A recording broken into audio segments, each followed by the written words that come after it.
ओम नमः शिवाय। दोस्तों, आज मैंने जैसे पुराने ज़माने के ऋषि मुनि जो थे वो कंदराओं में, गुफाओं में जाकर योग करते थे ताकि उनका ध्यान जो वो केंद्रित रहे, और आज मैंने भी एक ऐसे ही स्थान को चूज़ किया है और मैं आज आपके बीच में जो है वो यम यानी कि अष्टांग योग के अंदर जो यम है उसके बारे में विस्तार से उल्लेख करने वाला हूँ, तो ध्यान से सुनिए। तो साधारण शब्दों में कहें तो यदि कोई यौगिक शक्तियों को कार्य रूप में संपादित करना चाहता है तो यह अत्यंत आवश्यक है कि उसके चारों ओर शांति का वातावरण हो, अन्यथा वह कुछ भी प्राप्त नहीं कर सकता है।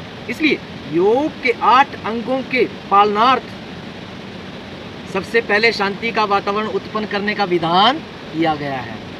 उस वातावरण को उत्पन्न करने का विधान यम है, अर्थात जिसके अनुष्ठान से इंद्रियों एवं मन को हिंसा आदि अशुभ भावों से हटाकर आत्म केंद्रित किया जाए।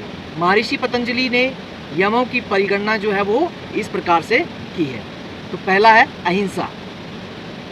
तो अहिंसा का अर्थ है किसी भी प्राणी को मन, वचन तथा कर्म से कष्ट ना देना, किसी का अहित ना सोचना, कटु वाणी से कष्ट ना देना, शुभ कर्मों से आत्मघात करके आत्मघाती ना बनना अहिंसा कहलाता है। तो अब दूसरा है सत्य। नाम से ही प्रतीत होता है कि सत्य।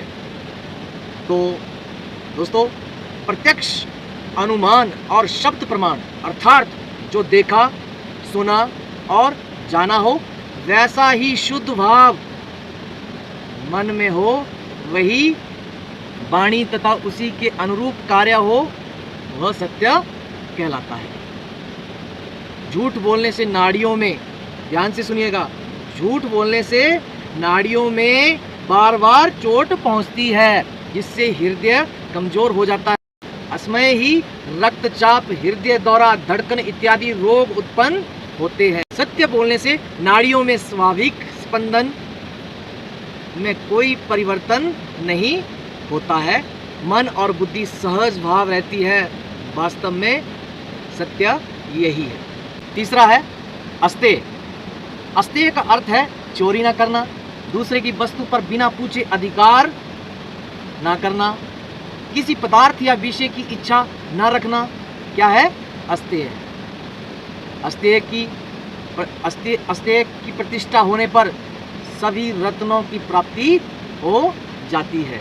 ऐसा रागहीन व्यक्ति स्वतः सभी ऐश्वर्यों का स्वामी बन जाता है। तो चौथा है ब्रह्मचर्य। आत्म उत्थान के लिए जो आचरण किया जाता है वही ब्रह्मचर्य है, अर्थात ब्रह्मा की प्राप्ति के लिए जिस नियम का आचरण करते हैं वही ब्रह्मचर्य है। ब्रह्मचर्य के पालन से वीर्य लाभ होता है। शरीर और मन से दुर्लभ व्यक्ति योग पथ पर एक पग भी आगे नहीं बढ़ सकता है। काम वासना को उत्तेजित करने वाले खान पान, श्रव्य, दृश्य, श्रृंगार आदि का परित्याग करना। वीर्य एक दिव्य तेज का नाम है। वीर्य रोकना ही सही मायने में क्या है? योग है। तो पांचवा है हमारा अपरिग्रह। अपरिग्रह की साधना से जन्म कथनता का ज्ञान होता है, जैसे मैं कौन था, मैं क्या था, मैं कहाँ से आया, पुनः शरीर त्याग कर कहाँ जाऊँगा, भविष्य में ना जाने क्या होना है इत्यादि। अपरिग्रह की साधना से साधक को इन सारे प्रश्नों का उत्तर जो है वो स्वतः मिल जाता है। मानसिक स्थिति में आगे आने वाले जन्मों और कर्मों को भी देखने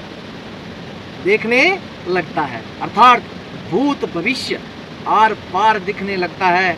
यमों की साधना पूरी होते ही साधक नियमों की साधना के लिए तैयार हो जाता है। तो इस तरह यमों की परिगणना जो है वो समाप्त हुई। तो मैं विषय को और ना लंबा खींचते हुए ओम नमः शिवाय, जय शंकर, फिर से नेक्स्ट वीडियो में हाजिर होंगे। तब तक के लिए धन्यवाद।